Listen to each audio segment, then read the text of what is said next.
我係 John。其實咧，我本身係一個香港人，喺香港出生、香港大、香港讀完書，做咗8年嘅土木工程師。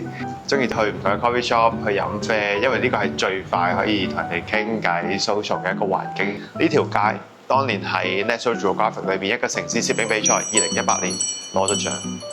呢一個客觀嘅結果或者客觀嘅事實嚟嘅，於是乎造成咗喺23年嘅時候咧，就有一堆遊客喺小紅書入邊影咗呢張相打卡，佢變咗係一個著名嘅打卡點。我呢個鋪頭咧用咗沙啦，用咗石頭去做元素，其實個目的咧就係我希望係提供一個空間。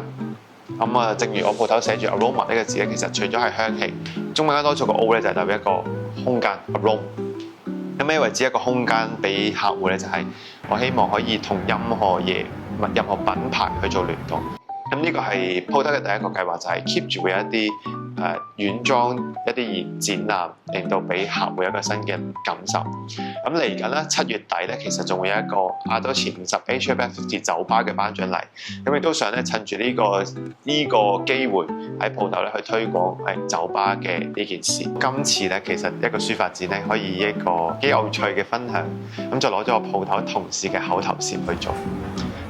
譬如話有啲同事 keep 住就會見到客咧就會問：你係咪要飲熱拿鐵啊？我拉花好靚，我拉個熱拿鐵俾你睇啦。咁於是佢就將個熱拿鐵擺咗上去啦。咁而我嗰個口頭禪咧就係都得，因為對於我嚟講咧就係同品牌理念好似，就係我希望可以同任何嘢做連結，希望可以嘗試到任何我未接觸過嘅嘢。咁所以我口頭禪咧就好少會 say no， 反而我就係話呢件事聽落都 OK 啊，都得啊。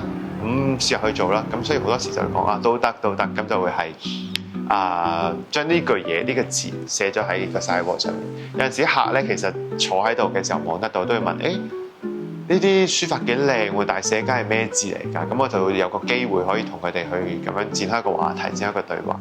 因為好多時咧特別是 coffee shop 頭先講第三空間，講嘅就係情緒價值，講嘅就係你同客之間嘅連結。咁佢就係一個好嘅機會，好嘅契機咧，可以同佢做一個橋梁嘅連接。